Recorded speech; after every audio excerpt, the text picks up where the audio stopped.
दोस्तों, आपका स्वागत है एक बार फिर से हमारे चैनल नोटबर्ड में। तो दोस्तों, आज की इस वीडियो में हम क्लास 12th ज्योग्राफी का जो सिलेबस है सेशन 2024 और 25 के लिए वो देखने वाले हैं। तो वीडियो में दोस्तों ज़रूर एंड तक बने रहिएगा। ठीक है, सबसे पहले मैं आपको बताता हूँ मिड टर्म एग्ज़ाम का सिलेबस जो नेक्स्ट मंथ यानी सेप्टेम्बर या अक्टूबर में होने वाला है। तो आपको पता है आपकी ज्योग्राफी की दो बुक है। पहली जो बुक है part A fundamentals of human geography, तो उसमें unit 1 human geography nature and scope, unit 2 जिसमें 2 चैप्टर हैं, chapter number 2 the world population, chapter number 3 human development. फिर है यूनिट 3 जिसमें 2 चैप्टर है, चैप्टर नंबर 4 है प्राइमरी एक्टिविटीज़ और 5th चैप्टर है सेकेंडरी एक्टिविटीज़। तो ये जो 5 टोटल चैप्टर हैं दोस्तों पार्ट ए बुक में से, ये आपके मिड टर्म एग्ज़ाम का सिलेबस है। अब जो दूसरी बुक है people India people and economy, उसमें यूनिट 1 में एक ही चैप्टर है पॉपुलेशन, उसके distribution, density, growth and composition, ये वाला जो चैप्टर है। यूनिट 2 में एक ही चैप्टर है, chapter number 2 human settlements. Unit 3 है दोस्तों, उसमें 4 चैप्टर्स हैं, land resources and agriculture, chapter number 3। Chapter number 4 है वाटर रिसोर्सेज। चैप्टर 5 है mineral and energy resources. Chapter 6 है दोस्तों planning and sustainable development in Indian context. तो ये जो 4 चैप्टर हैं और ऊपर के 2 चैप्टर, यानी कि टोटल 6 चैप्टर आपके पार्ट बी वाली बुक में से जो है मिड टर्म एग्ज़ाम में आ रहे हैं। तो यही दोस्तों आपके मिड टर्म एग्ज़ाम का सिलेबस है। पार्ट ए में से 5 चैप्टर और पार्ट बी में से दोस्तों 6 चैप्टर, यानी टोटल 11 चैप्टर। और क्या है दोस्तों, प्रैक्टिकल वर्क भी होता है ज्योग्राफी में।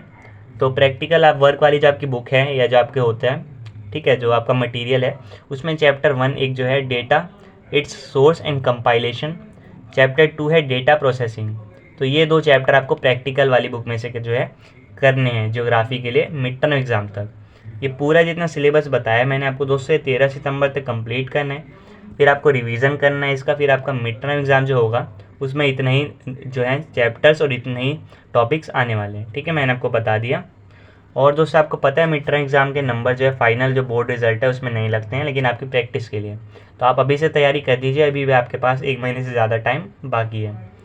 ठीक है दोस्तों, हम बात करते हैं अगर मिड टर्म एग्ज़ाम ख़त्म हो जाएगा उसके बाद आपको कौन कौन से चैप्टर पढ़ने हैं। फिर आपको पढ़ना है दोस्तों पार्ट ए वाली जो बुक है उसका यूनिट 3 जिसमें 3 चैप्टर है, chapter 6 tertiary and quaternary activities, chapter 7 transport communication and trade, chapter 8 international trade. Part B वाली जो बुक है उसमें है यूनिट 4 जिसमें चैप्टर 7 है ट्रांसपोर्ट एंड कम्युनिकेशन, चैप्टर 8 है इंटरनेशनल ट्रेड। फिर है यूनिट 5 जिसमें चैप्टर 9 है geographical perspective on selective issues and problems.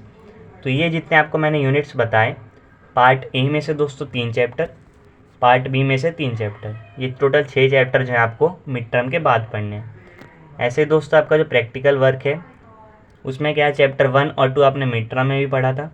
Chapter 3 है graphical representation of data, chapter 4 है स्पेशल इंफॉर्मेशन टेक्नोलॉजी। यानी जो टोटल 4 चैप्टर हैं आपको प्री बोर्ड एग्ज़ाम से पहले पहले कंप्लीट कर लेना है। ठीक है, अब यहाँ पे दोस्तों जो आपका आईए होता है या जो प्रैक्टिकल होता है ज्योग्राफी का, उसके बारे में क्या बता रखा है। प्रैक्टिकल फाइल आपकी बनती है, उसमें सारा जितने भी टॉपिक्स बता रखे हैं प्रैक्टिकल के सिलेबस के 4 चैप्टर वो कवर होने चाहिए। उसके अलावा ये सब जो इम्पोर्टेंट नहीं ज़्यादा आप देख लेंगे, ये आपको पता होगा, हैंड राइटिंग जो अच्छी होनी चाहिए, कवर पेज इंडेक्स सब होना चाहिए। ठीक है, आपको पता है दोस्तों 70 नंबर का जो आपका क्या होता है थ्योरी का एग्ज़ाम होता है ज्योग्राफी का, 30 नंबर प्रैक्टिकल के होते हैं।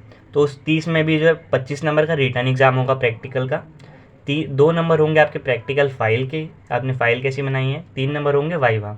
वाइवा यानी कि जो आपने फ़ाइल बनाई है, जो आपने प्रैक्टिकल करे हैं उससे उस पर बेस्ड क्वेश्चन पूछने के लिए एग्जामिनर आते हैं।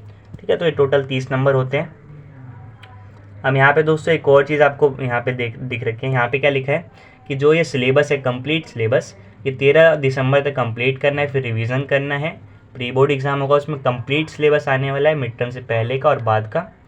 ठीक है, और जो बोर्ड एग्ज़ाम होगा उसमें भी पूरा सिलेबस आता है। अब यहाँ दोस्तों एक इम्पॉर्टेंट चीज़ है, आपको पता है ज्योग्राफी में मैप होता है, तो यहाँ पे चैप्टर नंबर दे रखा है और फिर यहाँ पे आइटम्स टेकन, टेकन यानी कि जैसे चैप्टर 1 जो है ह्यूमन ज्योग्राफी, तो इसमें से कोई आइटम जो है मैप का आपको नहीं याद करना। चैप्टर 2 में से भी नहीं है, 3 में से भी नहीं है। 4 जो है प्राइमरी एक्टिविटीज़, उसमें से 5 चीज़ें हैं जो मैप की आपको पढ़नी है। ठीक है, यहाँ लिखा है आप देख लेंगे। ये जितना है दोस्तों ये फर्स्ट टर्म एग्जामिनेशन में ये आपको पढ़ना है पार्ट ए वाली बुक में से, ठीक है। अब सेकंड टर्म जो एग्जामिनेशन होगा नहीं बाद में होगा मिड टर्म के बाद, उसमें दोस्तों आप ये देख सकते हैं 5-6 में से कुछ नहीं है, 7 में से कुछ कुछ चीज़ें हैं, ठीक है। बहुत सारी चीज़ें 7 में बहुत इंपॉर्टेंट है, सी पोर्ट्स हो गए, एयरपोर्ट हो गए। ऊपर क्या है दोस्तों, टर्मिनल स्टेशन ऑफ रेलवे हो गया, ठीक है, जैसे ट्रांस साइबेरियन ये सब, वाटरवे हो गया। चैप्टर 8 में से कुछ नहीं है। फिर जो अगली वाली बुक है दोस्तों उसमें से चैप्टर 1 में ये आपको दे रखा है कुछ, चैप्टर 2 में कुछ नहीं है। थर्ड में भी दोस्तों लीडिंग प्रोड्यूसर कौन है, जैसे राइस का, वीट का, ये सब। फोर्थ में भी कुछ नहीं करना। फिफ्थ में दोस्तों बहुत इंपॉर्टेंट है कौन कौन से कोर कहाँ पे, आयरन कोर, कोल माइन कहाँ पे हैं, ऑयल रिफाइनरी। सिक्स में कुछ नहीं है दोस्तों। सेवन्थ जो है उसमें भी कुछ नहीं है। एट्थ जो है इंटरनेशनल ट्रेड, ये भी इंपॉर्टेंट है, सी पोर्ट और एयरपोर्ट याद करने हैं आपको मैप में। चैप्टर 9 में भी कुछ नहीं है। तो ये जितना मैंने आपको अभी बताया ये सारे चैप्टर के अकॉर्डिंग जो है अच्छे से यहाँ पे बता रखा है कि कौन कौन से आपको मैप पढ़ने हैं। इसके अलावा अगर कोई मैप है बुक में तो आपको नहीं पढ़ना, वो आपके सिलेबस में नहीं है, यानी आपके पेपर में नहीं आएगा, ठीक है दोस्तों। ये ध्यान रखिएगा। बुक यहाँ पे प्रेस्क्राइब कर रखी है, 2 तो बुक आपको मैंने बता दी, और एक जो प्रैक्टिकल वर्क वाली बुक है वो भी आपको पढ़नी पड़ेगी, ठीक है, यानी वो भी आपको बुक देखनी पड़ेगी, ठीक है। तो आपको पूरा सिलेबस जियोग्राफी का उम्मीद करता हूँ समझ आ गया होगा, ठीक है। तो दोस्तों सिलेबस तो बाकी, अगर आप बाकी किसी सब्जेक्ट का देखना चाहते हैं क्लास 12th का, तो पहले वीडियो बहुत बन चुकी है, आप अगर प्लेलिस्ट देखेंगे चैनल पे तो मिल जाएगी आपको। ये कुछ सब्जेक्ट थे, जैसे कल मैंने इकोनॉमिक्स की वीडियो बनाई थी, तो वो जो है कुछ सब्जेक्ट्स हैं जिनका सिलेबस पहले नहीं आया था। जैसे आज ज्योग्राफी का सिलेबस मुझे मिल गया तो मैंने वीडियो बना दी है। तो उम्मीद करता हूँ दोस्तों आप वीडियो देख लिए होगे, आपने आपको सिलेबस समझ आ गया होगा। आप तैयारी कीजिए अपनी नेक्स्ट मंथ या फिर उसके नेक्स्ट मंथ में जो आपके एग्ज़ाम होंगे। आपसे फिर मिलेंगे नेक्स्ट वीडियो में, तब तक के लिए bye bye, see you again and thanks for watching.